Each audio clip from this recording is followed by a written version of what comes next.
It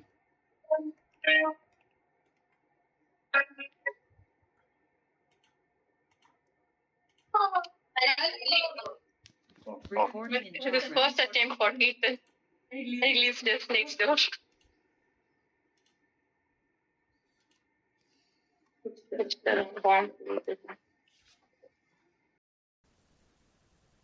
The tea, ginger, and other some spices for cold and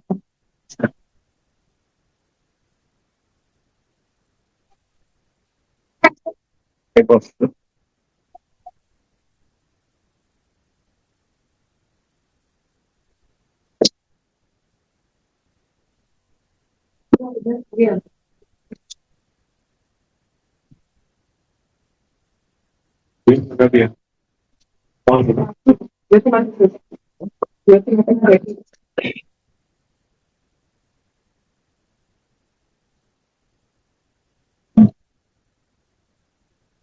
What about Sudevi? Sudevi.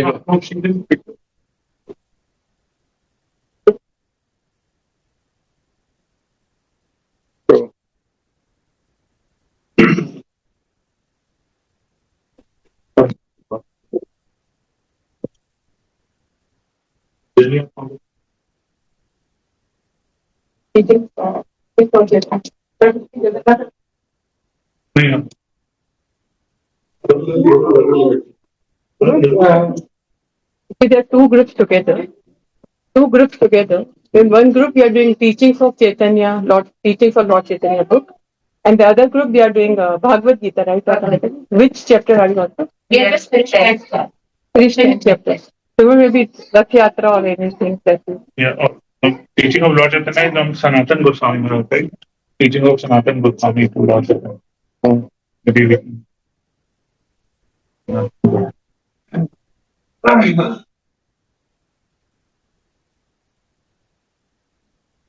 Hare Krishna.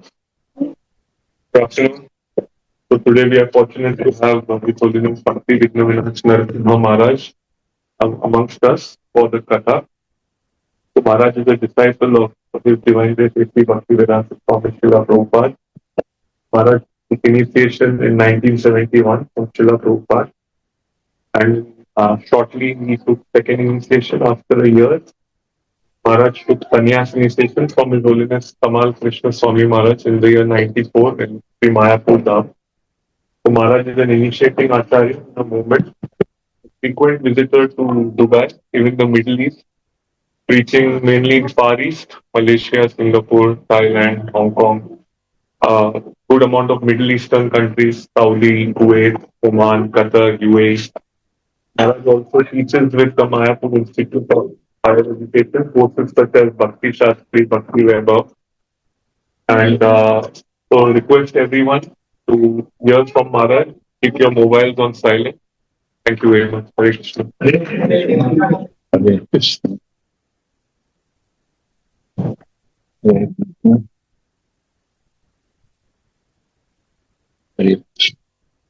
Om Namo Bhagavate Vasudevaya.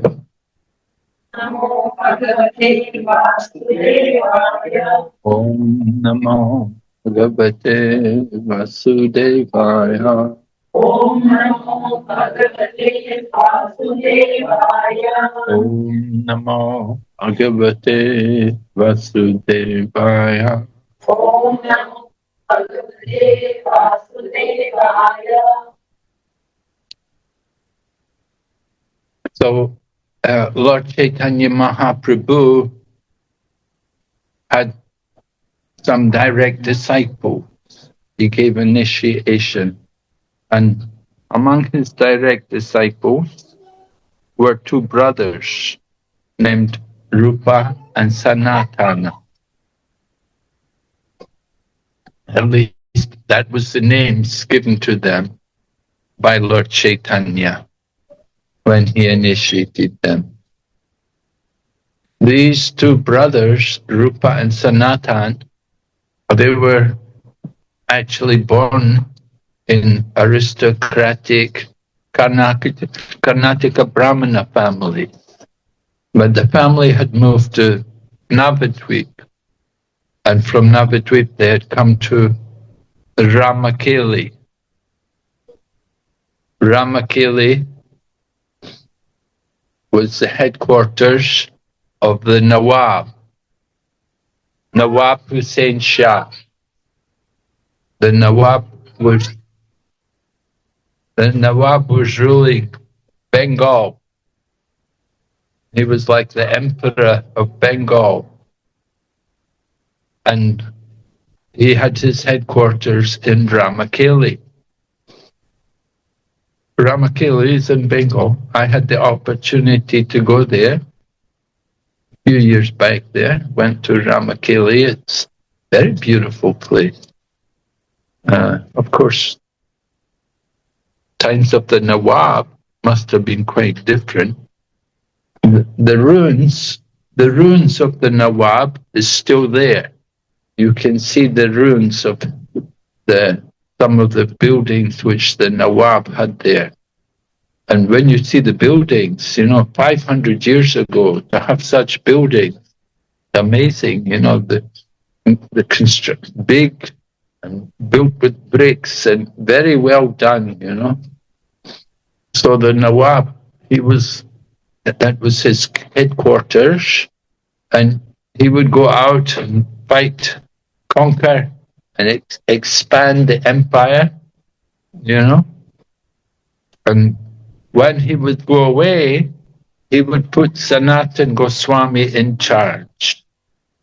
At that time, Sanatana's name was, I think it was Sakara Mauli. And Rupa was Dabir Kas. So they'd been given Muslim names because they were working for the Nawab.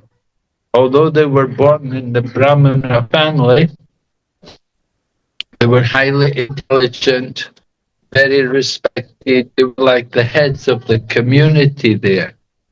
So the Nawab took advantage of their education and their learning, and he put them in charge of his kingdom when he would go away. He had Sanatana Goswami be like the in charge. So, big responsibility, It was like the prime minister. And Nawab was like the emperor. Anyway, Rupa and Sanatana, as they became known, they had heard about Lord Chaitanya Mahaprabhu. Lord Chaitanya Mahaprabhu, as a young man, of course, he had done things like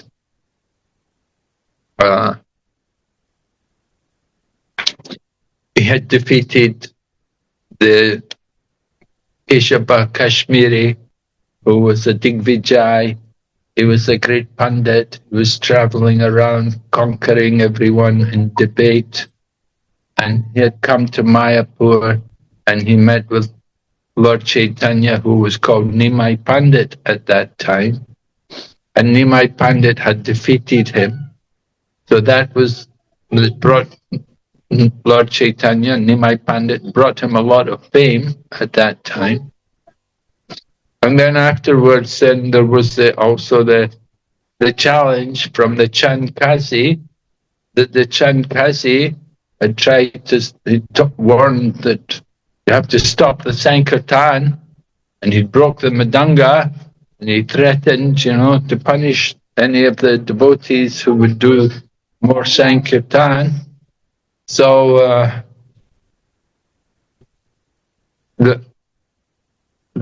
the Chandkazi had behaved like that, and Lord Chaitanya, when he got the news about this, then Lord Chaitanya ordered a civil disobedience program, like a rebellion against the Chandkazi. And all the people came, and they had a big procession, and they went to the Chandkazi, and Lord Chaitanya had talked to the Chandkazi, and the Chandkazi had agreed that from now on I will never stop the Sankirtan. So like this, Lord Chaitanya had got more and more fame he was still a young man. He'd opened his school teaching when he was like 14 years old.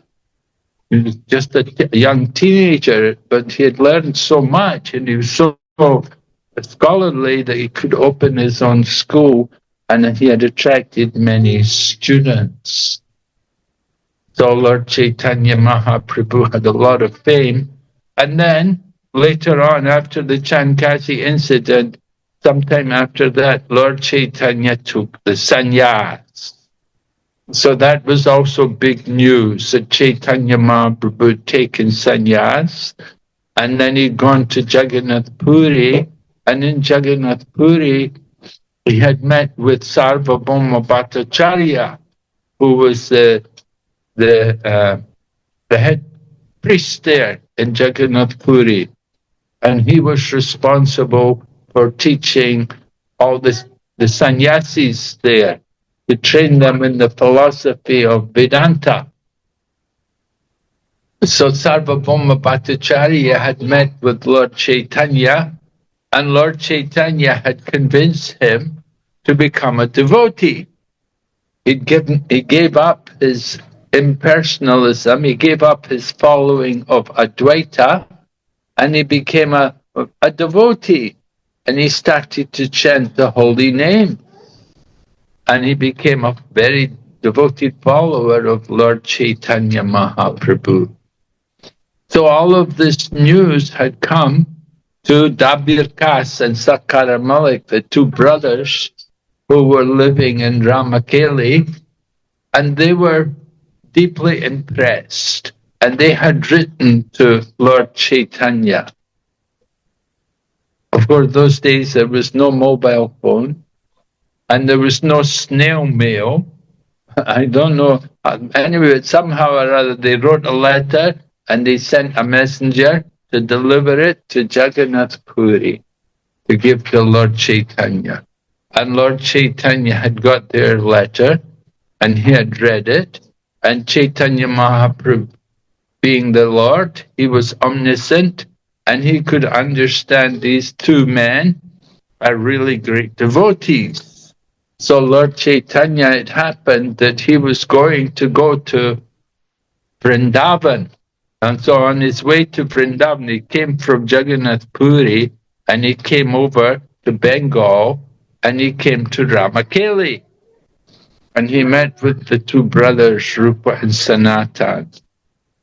And at that time, Lord Chaitanya had told them that, you're working in the service of the Mohammedan people, the Nawab, you're serving the Nawab. The Nawab is a cow killer. So it's not very good to be there working for these people who are killing the cow.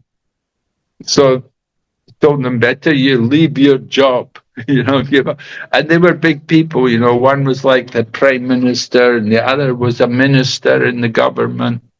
They had very big positions and they had acquired a lot of wealth. Of course, they were not so young. They were older people. They'd have to be in order to get such big responsibility in the government. So they had agreed that they would give everything and come and join Lord Chaitanya Mahaprabhu. Actually, at that time, Rupa and Sanatana, they also told Lord Chaitanya that, you're going to Vrindavan and so many people are following you. It's not very good that when you go to the Holy Land, you don't want to have so many people following you. So Lord Chaitanya agreed that what they're saying is right. I shouldn't go with so many people. So Lord Chaitanya, after he met Rupa and Sanatana, then he went back to decided I'll go another time. Anyway, Lord Chaitanya had told Rupa and Sanatana that I will meet you. I will be able, you can meet me. I think it happened. What happened? Rupa Goswami left first of all. Rupa Goswami was the younger brother of the two, and he left first. Immediately he left, and he had wealth. He had a lot of wealth, and we're told he divided his wealth in a very exemplary manner. 50% he gave for the service of the Brahmanas and Vaishnavas. 25% he gave for the family members, and 25% he gave for emergency. So he did like that, and Rupa Goswami left, and he went to Prayag, and he met Chaitanya Mahaprabhu at Prayag. And Lord Chaitanya instructed him there for 10 days, and then sent him to Vrindavan. He told him, I'm giving you two brothers, Vrindavan, Damodardesh, the place given by the Lord, right? Vrindavan. So he said, I want you to go there, and I want you to excavate, find out the holy places of Lord Krishna's pastimes, and I want you to write books on the science of devotion, and I want you to establish temple also and show people how to worship the Lord. So that Rupa then left, he went to Vrindavan, and Sanatana, he was still there in Ramakeli. So when the Nawab heard that Sanatana also wanted to leave the job, the Nawab was not happy. Actually, at this time, Sanatana Goswami was preparing to leave, and he had hired different brahmanas to come and to recite Shastra to him, and to do yagya, and to do different rituals to prepare to leave everything, to detach himself from the material world. So the Nawab sent his men to the home of Sanatana. And Sanatana had been saying he wasn't well, and that's why he wasn't coming to do any work. But then they went to the home and they saw Sanatana was perfectly well. There was nothing really wrong with him, you see. So they had him arrested, and they took him, and there's this amazing building there. They told me that this is where Sanatana Goswami was held captive. I don't know. It's a very amazing big building which was built 500 years ago. Anyway, Sanatana was imprisoned.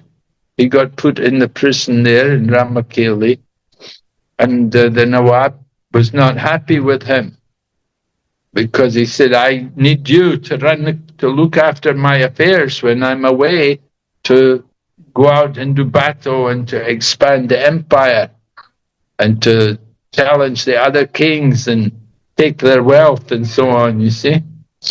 So Sanatana was put in the prison. So when he was in the prison, then, he was like a Mohammedan because he'd been living there and working for the Nawab. So, Islamic people, they don't shave, they all have so he was like that, and he was dressed in the Islamic kind of dress, and it had the Islamic name also. So he made friends with the jailer in the prison, and he told the jailer, he said, if you let me go, I'm going to go to Mecca. I'm going to go on pilgrimage, and I'll go to Mecca, and I'll offer prayers for you also, you see. They told him like that. But the jailer said, he said, I will get in trouble if I let you go. He said, it will not be good for me. But Sanatana said, no. He said, what you do is you just tell them that you took me out to answer nature's call, and I was evacuating at the time, and I fell in the Ganga and drowned, So you tell them like that, and in this way they'll let you go. So, and Sanatana said, in addition, he said, I can also give you some money. He said, because my brother has left some money with a merchant in Ramakeli, and he will give you the money, and you can have that money for yourself. So in this way, Sanatana bribed his way out of the prison. And so he got out of the prison house, and he went off to find Lord Chaitanya. and he'd heard that he'd got a message from his brother how Lord Chaitanya was going to go to Benares. So Sanatan also went to Benares, and on his way to Benares, he passed one of his relatives' house, and his relative had given him some nice jacket, right? A blanket or something, yeah? Blanket. So when he went there, he was wearing this blanket, and what happened was he was outside the door. He found out the house where Lord Chaitanya was staying. Lord Chaitanya was staying. Actually, there were the two devotees of Lord Chaitanya, Tapana Mishra and Chandrasekhar.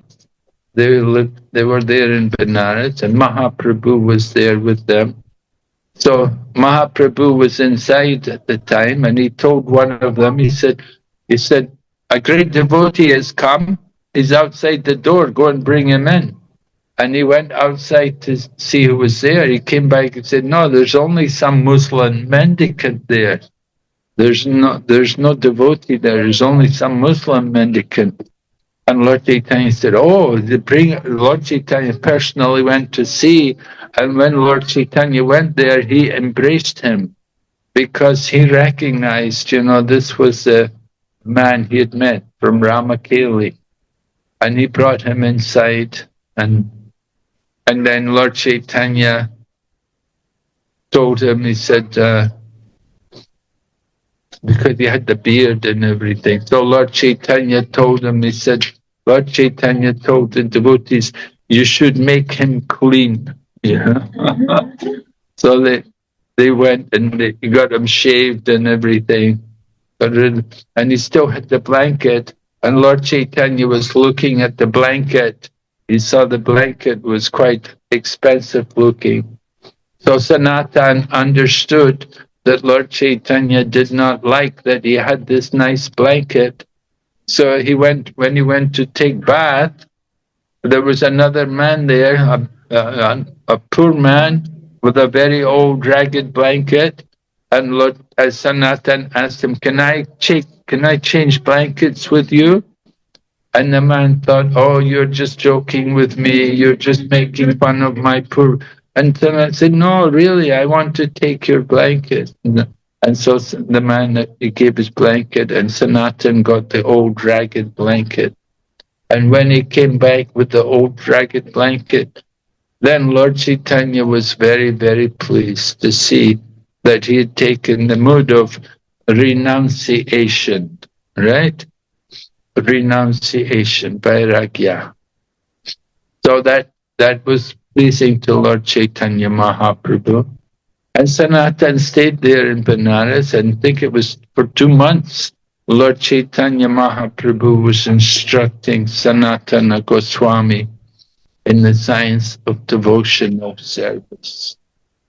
And he was explaining to Sanatana about the nature of rasa and the relationships with Krishna, and how devotion, we have to cultivate our bhakti, we have to avoid the offenses and chanting the holy name.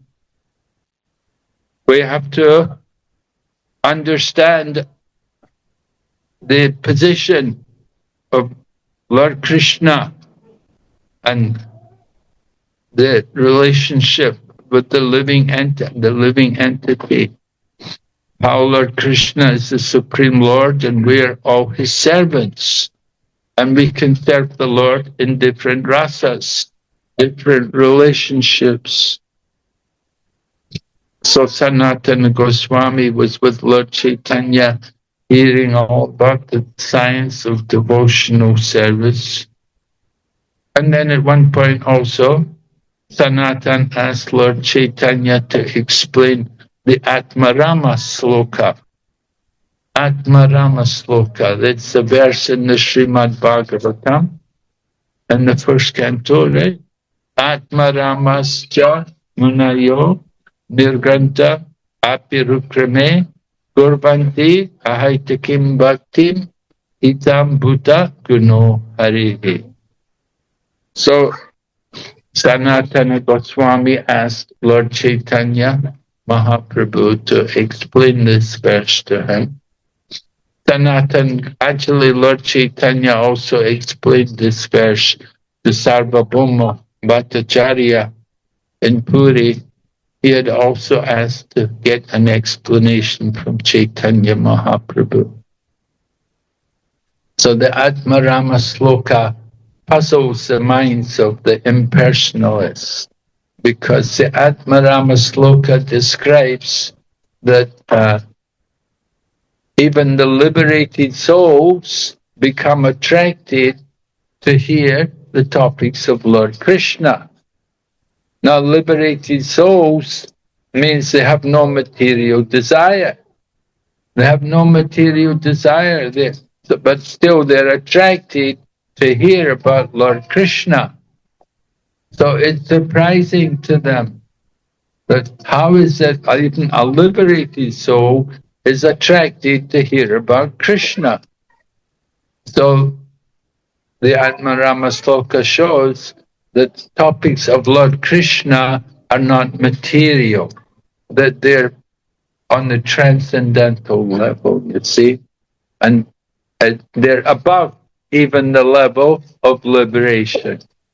So liberated souls, they also want to hear about Krishna, and they can go on and develop their bhakti. That devotional service surpasses the position of liberation. Liberation is not the goal for a devotee. Devotees are not interested in just liberation. Bilvamangal Thakur says liberation can be had by a devotee anytime, that they see liberation standing with arms folded, waiting to serve them. So the process of bhakti is superior to liberation. And the Atmarama Sloka brings out that point very clearly. So Mahaprabhu explained fully the meaning of the Atmarama Sloka and all the different words in the Atmarama Sloka. And in this way he satisfied the mind of Sanatana Goswami. And then he told Sanatana Goswami that you should now go to Vrindavan. He said, this place has already been given to your brother. You should also go there and be with him and do just like him.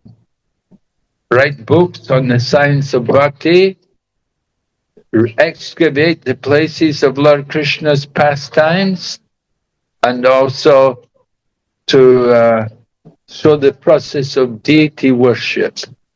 So Sanatana Goswami, when he went to Vrindavan, he built the Madan Mohan temple, Radha Madan Mohan. When we go there, it's a very beautiful temple, very near to Krishna Balaram temple. And Sanatana Goswami had gone there with no money, but somehow Krishna arranged that people came with money and he used it to build that wonderful temple of Madan Mohan. And Sanatana Goswami also wrote the Brihad Bhagavat Amrita, which is a very, very wonderful book. We're very fortunate that we have also the Bhaktivedanta Book Trust version of the Bhakti Brihad Bhagavat Amrita. And Brihad Bhagavat Amrita, Sanatana Goswami describes to us about, well, there are two parts to the Brihad Bhagavat Amrita. First part is about Narada Muni searching for the devotee who received the greatest mercy from the Lord. Right? And he describes about how Narada Muni is going from one person to another to find out who got the greatest mercy from Lord Krishna. But he started at Prayag when there was one Brahmana there, and then the Brahmanas told, no, I'm not the greatest. He said, you should go to South go to the south. There's a great king there. He distributes prasadam to all the people. So that Narada Muni went to the south and he met the king. And the king said, no, I'm not a great devotee. No, no, no. He said, you should go to heavenly planets and see the demigods there and see how great devotion they are. So he went there and he met with the demigods and he met Indra and different than Brahma, and then he went from there. He went to who was it? He went to Lord Shiva. He went to Prahlad. Prahlad sent him to Hanuman. And this way, it's going from one person to another to find out who got the greatest mercy. And finally, of course, he comes to Raja and the gopis, right? So that's the first half of the book. And then the second half of the book is about Gop Kumar. And Gop Kumar had been given a mantra by his guru. And by this power of this mantra, he could travel everywhere. And he went to so many different places. He first, he went to the higher planets. He went above Swargaloka. He went to Tapaloka and Janaloka, Mahaloka, and Satyaloka. And we're told about what's going on there, the different activities that different people are doing there, who lives there. Sanatana Goswami reveals this kind of information to us. We never got this information anywhere before. We'd heard about these planets up there, but we had no idea what's going on there. But Sanatana Goswami describes everything.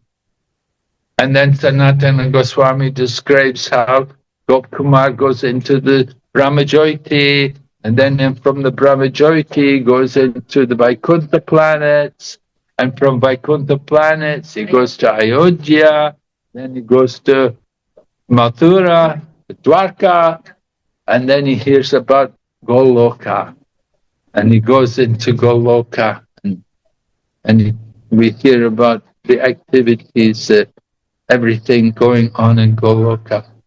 So in this way, Sanatana Goswami describes in a very wonderful way the science of bhakti yoga and the whole process of bhakti and the activities of devotees in different places. So that's only one of Sanatana Goswami's books, but he wrote many other books also. And, he's certainly given us wonderful legacy. So Sanatana Goswami is described there in teachings of Lord Chaitanya, how Lord Chaitanya taught him for 2 months. Right? So it's important for us to appreciate the Goswamis.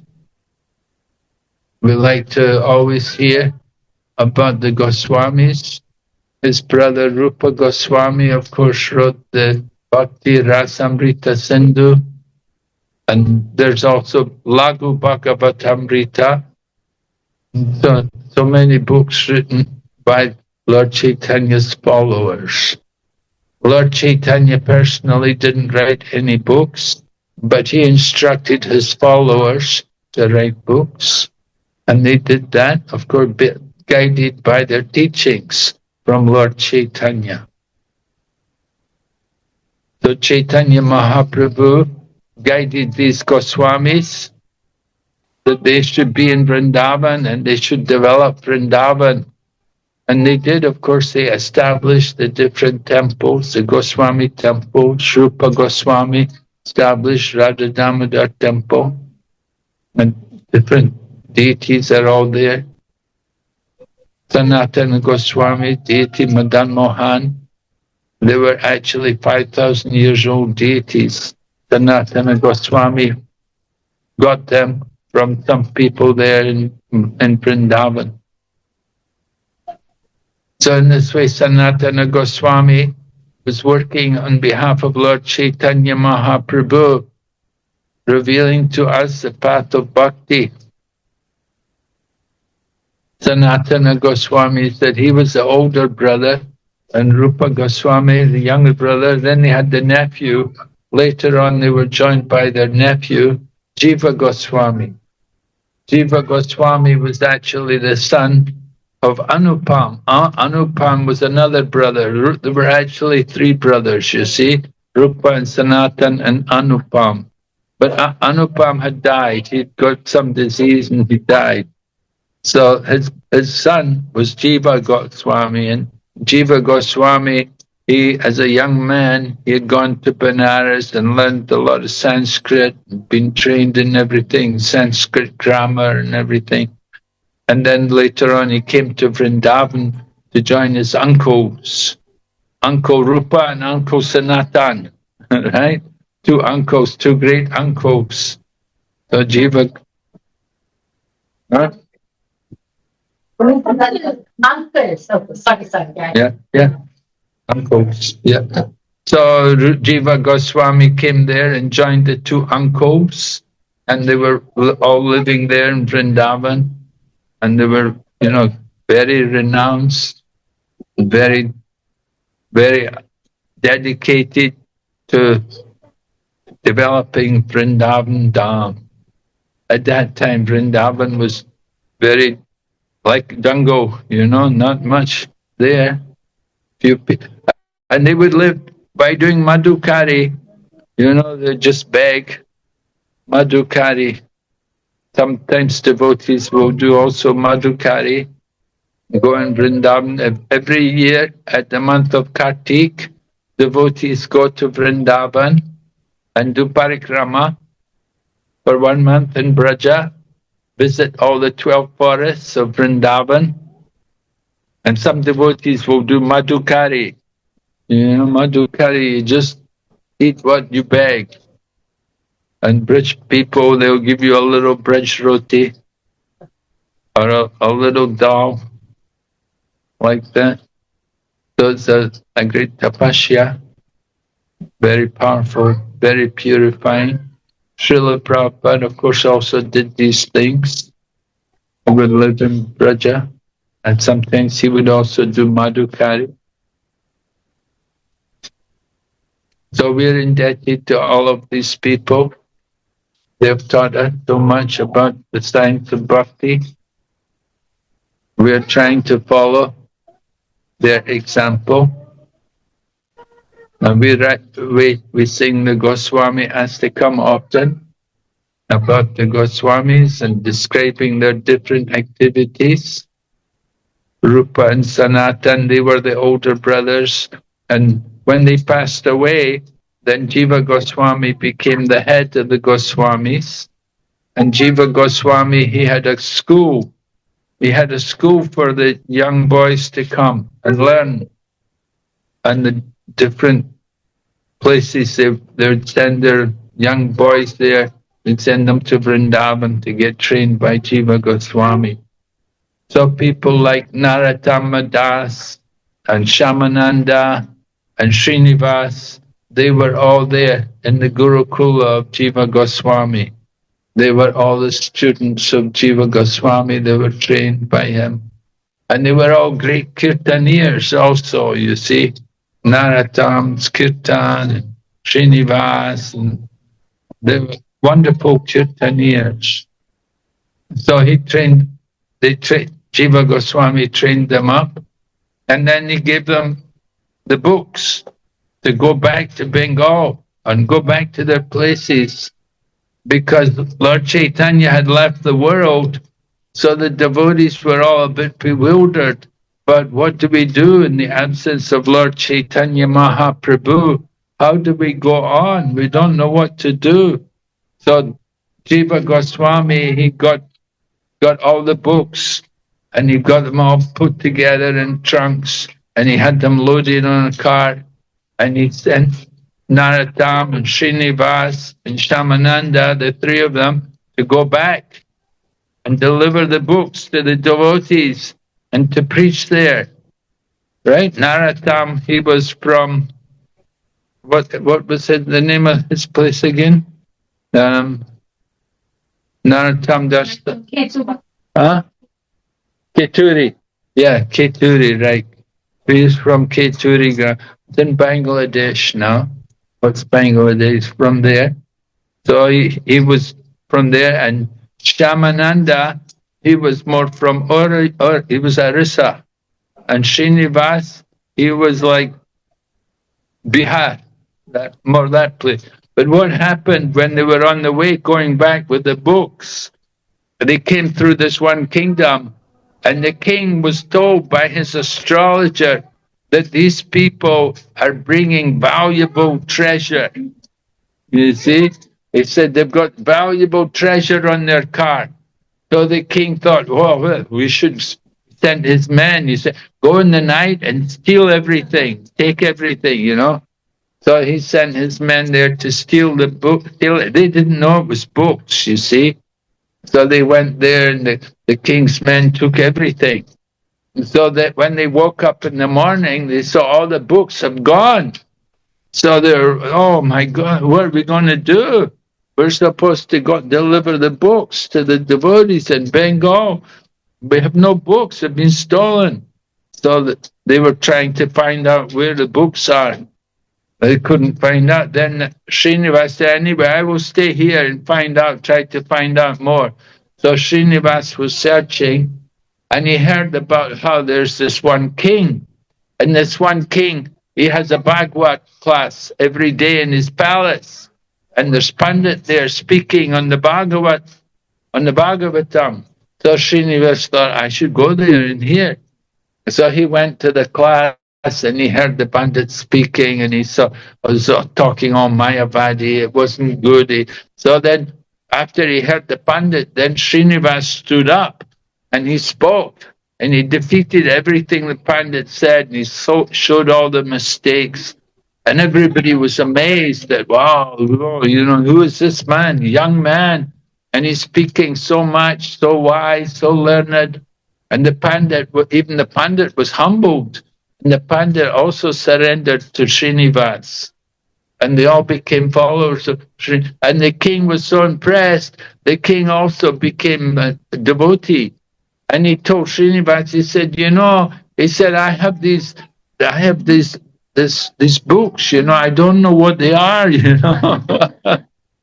And Srinivas he saw the books, and he told that these are the books, you know, I have to take them to Bengal for the devotees.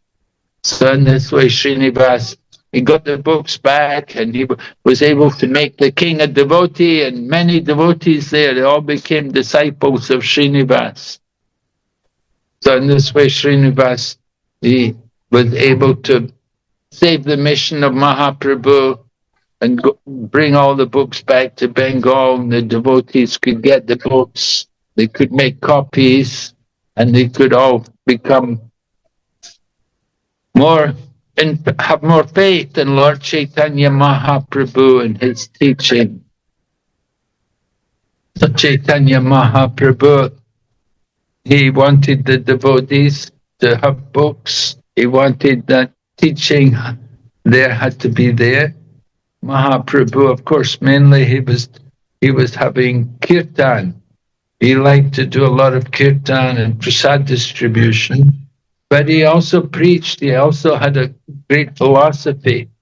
With Sarvabhauma Bhattacharya, he was an impersonalist.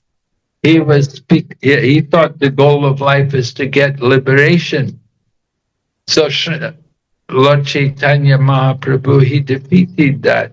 And he explained that the real teachings of the Shastra is not just to get liberation, but is to get devotion, to get bhakti, to get Krishna prem.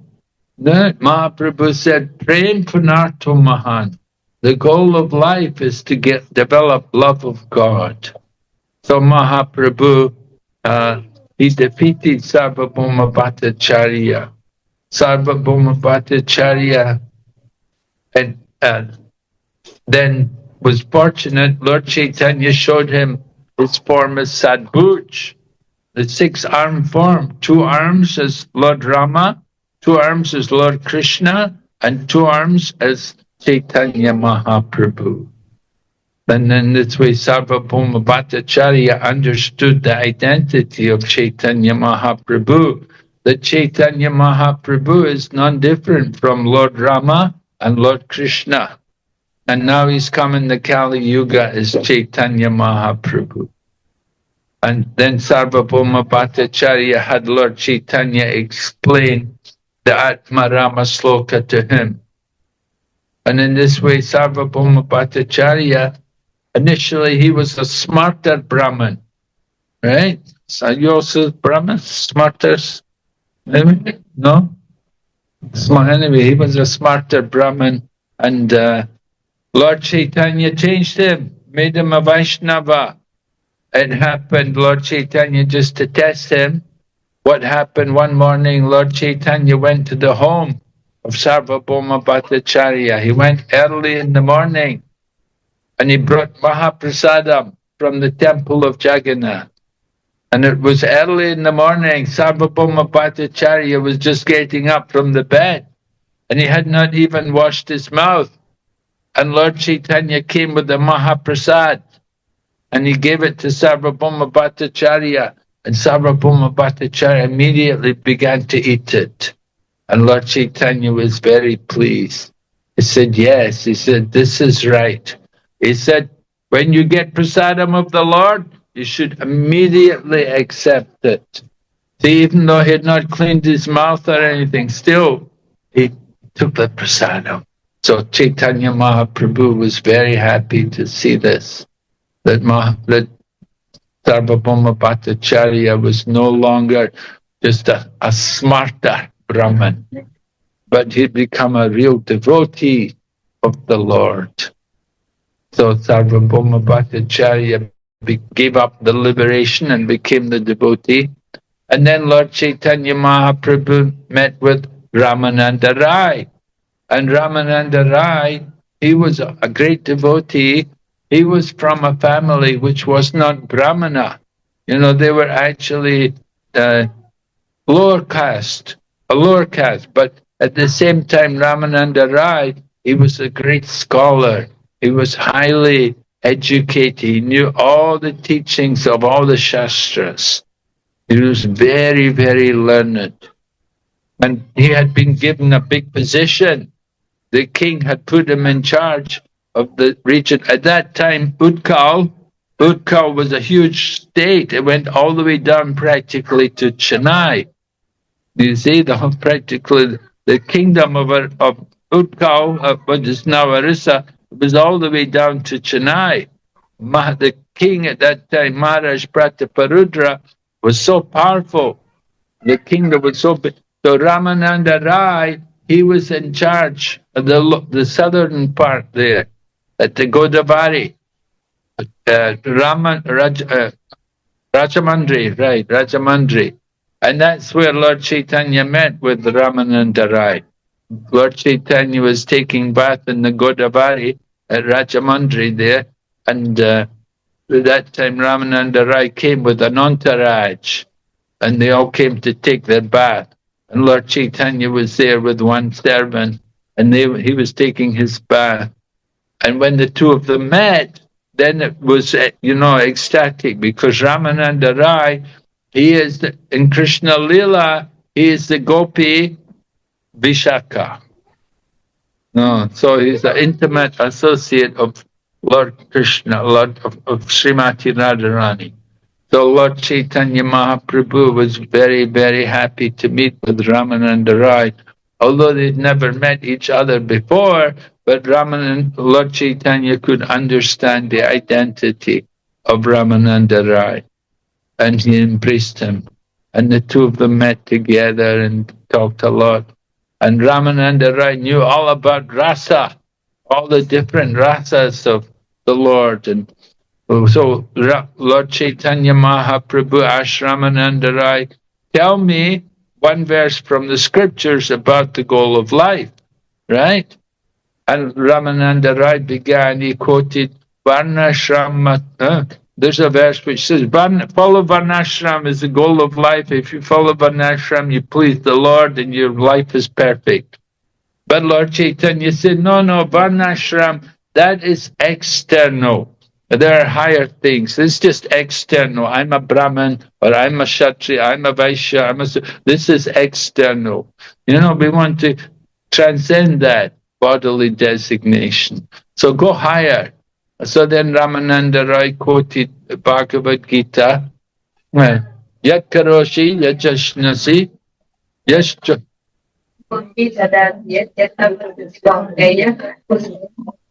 Tat Kurushva Mad Arpanam. Mad Arpan. So Mad Arpanam. Offering everything for the Lord. All that you do, all that you eat, all that you offer and give away, do it as an offering unto me. So Karma Yoga. That's Karma Yoga, you see. So Lord Chaitanya said, go higher, because Lord Chaitanya doesn't just want Karma Yoga, he wants Bhakti, right? He's come to teach us bhakti. So Ramananda Rai quoted this verse about giving up everything, offering everything to the Lord. But Lord Chaitanya said, hey, that's okay, but go higher, go higher. So then Ramananda Rai quoted again Bhagavad Gita, Sarva Dharmam.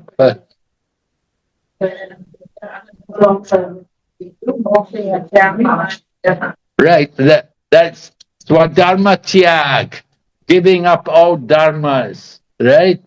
But Lord Chaitanya said, not that, because, just like some people come to Krishna consciousness, they want to get away from the responsibilities, Oh, these children of mine are too much trouble, Let me just become a devotee. Just get away from the home like that. So, of course, that's not very good, that mood to want to give up everything and to get away from responsibilities. That's not what we want, really. Some people think, I'll become a devotee, I get nice prasadam every day, and just can eat and sleep, I don't need to go to work, and it sounds very nice. But that shouldn't be the motivation, you see. You have to go. So Lord Chaitanya, he said, go higher, go higher. So then he gave a verse from Bhagavad Gita. Brahma Bhuta Prasannat Sama Sarveshu Bhuteshu Madgatin Antaratmana. Right, so the meaning is that Brahma Bhuta, you have to, one who understands himself as Brahman, who's different from the body, then he's a joyful soul.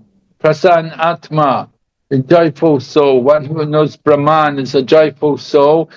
Nasochati nakanchati, does not hanker for anything. He does not lament about anything. Sama sarveshu bhuteshu, he sees all living entities equally. Madgatin, and that way he comes to me, comes to devotion, you see. So this is more Brahma Bhuta, it's more Brahman realization. It's not fully bhakti, you see, it's mixed. It's Jnana Mishra Bhakti. It's knowledge mixed with devotion. So Mahaprabhu said, hey, go higher, keep going, right? So then Ramananda Rai has another verse. This Ramananda Rai is a great scholar, and used so many verses. I only know a few, but he knows so many. And so he quoted another verse from Srimad Bhagavatam. Jnane prayasam udapasya namanta eva jivanti san mukaritam bhavadiya bhartam. Stane stita shrutigatantan vanmanobir ye prayaso jitantintopi asitais trilokyam. The meaning is that stay in whatever position you're in, right? If you're a grihast, stay in that position. If you're the brahmachari or brahmacharini, stay in that position. If you're the vanaprastha, if you're retired, you stay in that position. You don't change your position. You don't get Krishna just by changing your position. But what you need to do, you need to hear about Krishna in the association of devotees. And you have to hear from people who are practicing devotion, who are genuine in their practice. We have to hear. And by hearing from these kind of devotees, and in this way, we can conquer Krishna. Although Krishna is a Jita, he is unconquerable. He becomes conquered by the pure love of his devotees. So when Ramananda Rai quoted this verse, Lord Chaitanya said, yes, very nice. This is very good. Because this is bhakti. This verse is all about devotion, pure devotion. No mixture of jnana or karma. There's no desire for liberation. There's only the mood of devotion. Devotion means hearing and chanting in the association of devotees. So Lord Chaitanya said, yes, this is what we want. Now discuss this verse. And they go on and they discuss this verse. And Ramananda, they explain how devotees have different rasas with Krishna, right? There's Santa, Dashya, Sakya, Vatsalya, right? So who's in Shantaras? Huh? Krishna's flute. Well, like, who's in Shanta? Huh? Four Kumaras, right? Four Kumaras, okay. Yes, four Kumaras. Shantaras, four Kumaras, right? They're kind of Brahmaganis, four Kumaras. Right. Shantaras means you like the opulence of Krishna. You're attracted, but you don't do any service. Right? You know, some devotees are like that in the beginning, oh, Krishna, yeah, very nice, but you don't do any service. You haven't taken up real bhakti yet, but you're attracted by Krishna, the beauty of Krishna, the knowledge of Krishna, everything about Krishna is attractive. That's Shantara, it's like that. So Shantaras, and then after Shantaras, Dasharas, right? Who are Krishna's servants? Hanuman Rama's servant, right? Who's Krishna's servant? Gopis. Huh? Gopis? Yeah. But Patrak, Raktak, right there. They're the Krishna's servants in Vrindavan. In Braja, Krishna's servants in Braja. Raktak, Patrak. Yeah. And then also, who's Krishna's charioteer? His chariot driver? Krishna's chariot driver? Huh? Who? Daruka. Alright? Daruka. Krishna's chariot driver, Daruka. Alright? And then Krishna's friends, Krishna Sakya, the Gopas. Right? What's the name of some of the cowherd boys? Adhu Mangal is a Brahmana. Adhu Mangal's not a cowherd boy. Right? Who are the cowherd boys? Sridham, Sudam. Ah, okay. Like that. Rishabha, and there are many cowherd boys. And then Krishna's Vasalya Rasa, Yashoda. Huh? Yeah. Nanda Maharaj, Yashoda, Vasudev, Devaki, right? And then who is in Madhurya Ras? And who else is in Madhurya Ras? Only gopis? Who else is in Madhurya Ras? Huh? Remember, Madhurya Ras can be Swakiya and Paraki, right? So Parakiya Ras, that's the gopis. Who's in Swakiya Ras? With marriage. With marriage, right? Rukmini. Only Rukmini? Yeah, Krishna's many wives, right? Krishna's wives in Dwarka. And then also, we have in Madhurya Ras, you have also the goddesses of fortune. Yeah, they're also Madhurya Ras.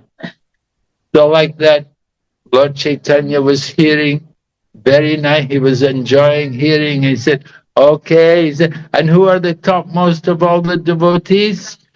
The ones in Swakiya, Parakiya Ras, right? But the ones who are in Madhurya Ras without the marriage. Whoa, right? It's very serious stuff. So then Lord Chaitanya wants to hear about that. And they go on and they talk about the different gopis. And they come, of course, they come to the topmost gopi, Srimati Radharani. And they hear about all her wonderful qualities. So in this way, Lord Chaitanya was relishing hearing from Ramananda Rai all the glories of the different devotees. So Lord Chaitanya enjoyed with Ramananda Rai, and then Lord Chaitanya also enjoyed with Haridas Thakur. Haridas Thakur was, of course, appointed by Lord Chaitanya as the Nam Acharya and chanting the holy name. He's the Acharya because every day he's chanting how many rounds? Three like names, yeah. 192 rounds every day for many years. You know, somebody, I chanted 64 rounds. One day, you know. but Haridas is doing every day, you know. So Lord Chaitanya made Haridas the Nam Acharya, and they would discuss the glories of the holy name together. Bhaktivinoda Thakur has written a book about that, Harinam Chintamani, describing the glories of the holy name. So Lord Chaitanya discussed different things with different people. He liked to hear topics of Krishna with the devotees. Okay. Right. Any questions, anybody? Mm-hmm. Such a lovely class, very enlightening and very engaging. I was always wondering, there is a devotee called Rupa. Yeah. Mm-hmm. I wanted to know in which rasa, like she was always there, what was the principal rasa for her? If you always worship Krishna as her, by my understanding, as her husband, like she wanted to, like whatever I understand, she wanted to achieve Krishna as her husband. That was my understanding. I may be wrong. Yes, certainly. Mirabai is a little different from what we learned from Chaitanya Mahaprabhu. Yeah? Because Mirabai, she is saying, you know, from Lord Chaitanya, we learn about worshipping Krishna in separation, Vipralamba Seva. The Lord Chaitanya teaches us to follow in the footsteps of the gopis of Braja, right? And the mood of the gopis is Vipralamba Seva, service in separation. But Mirabai, she's saying, oh, I see Krishna, Krishna's dancing in front of me and like that, you know. It's a different mood, you see.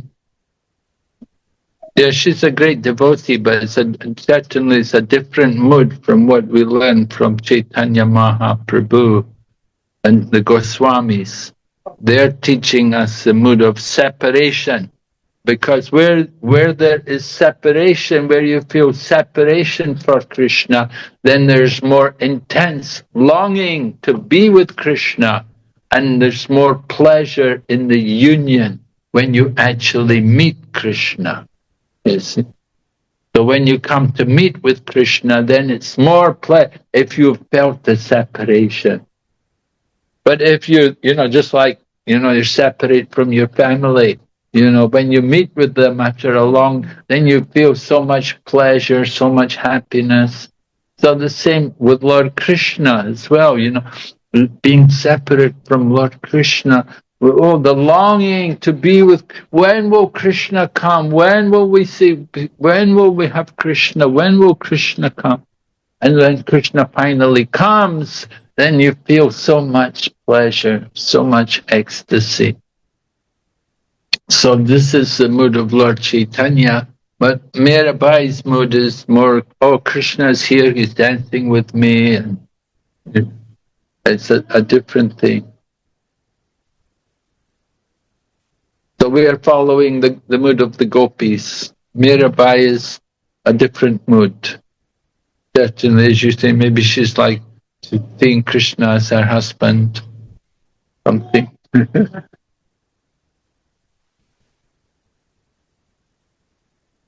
So we're following the mood of the gopis, following the footsteps of the Goswamis. They follow the mood of the gopis. And Lord Chaitanya, he taught this. So all the acharyas in this line of Gaudiya Vaishnavism, they're teaching like that. The feeling of separation. We want to cultivate that feeling. It becomes more longing, more intense, the more you can feel that it's separate, that I want to be with Krishna, I want to seek Krishna, I want to be with Krishna. Then that will give us real happiness, real pleasure.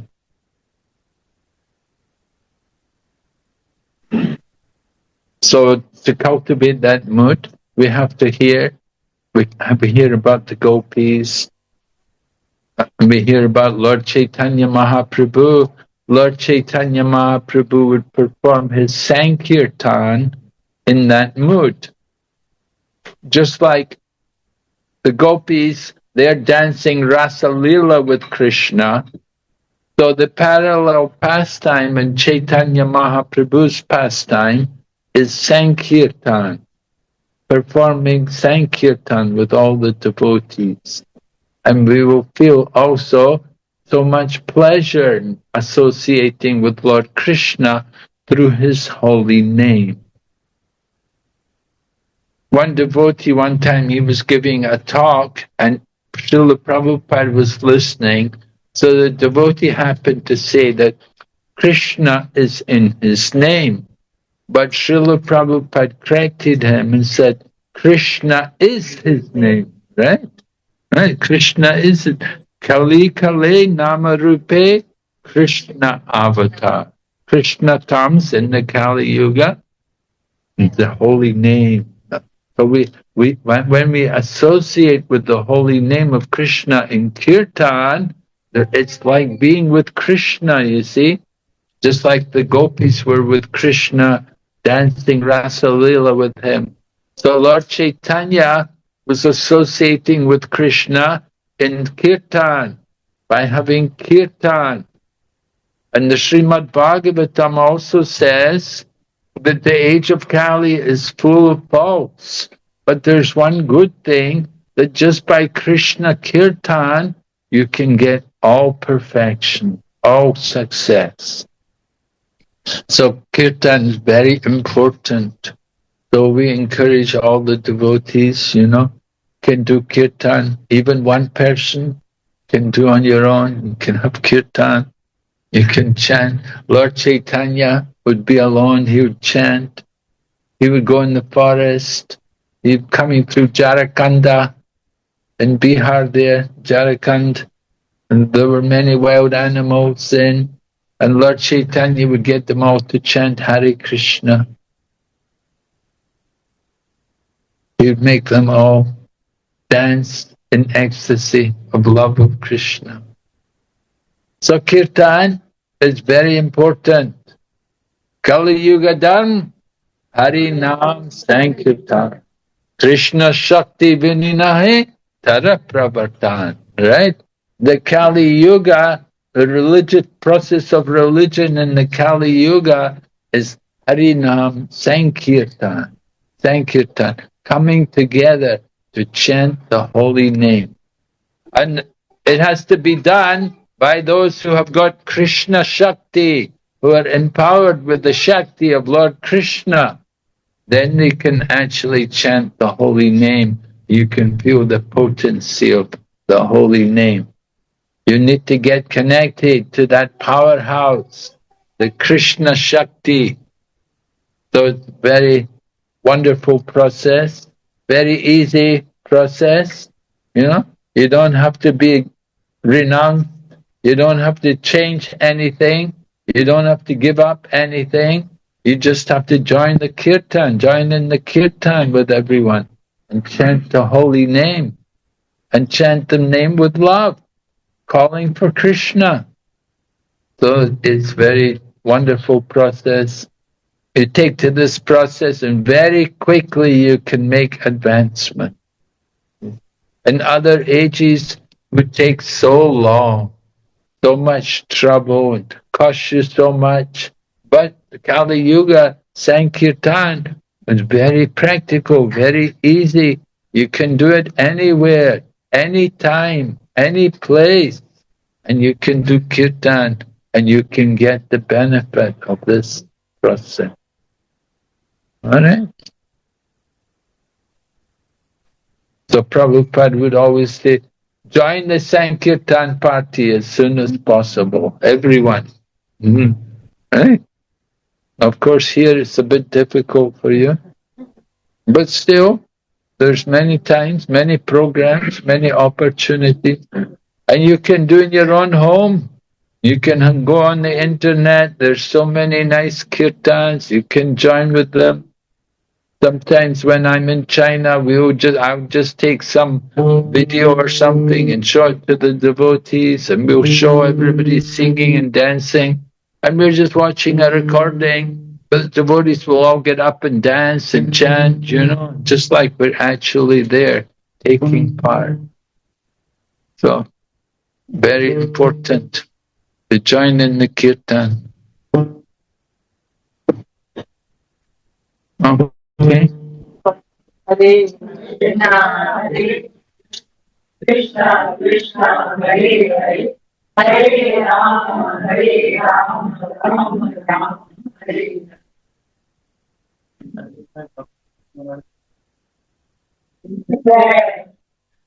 Hare.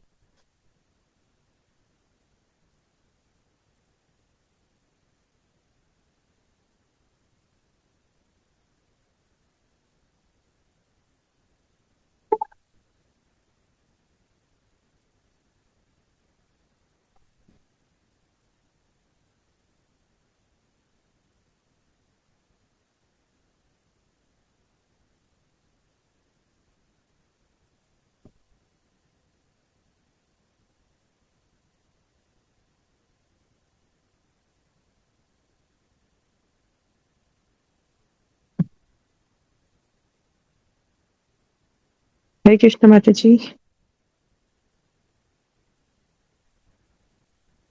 Devati Mataji, Hare Krishna. So can I leave the meeting? Yes. Yeah. Hare Krishna. Thank you very much, Mataji. Thank you.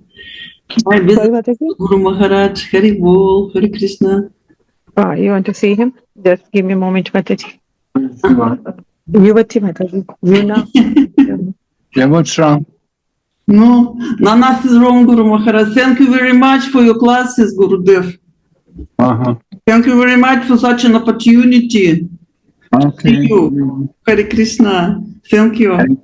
Hare Bol. Thank you, Mataji. Hare Krishna.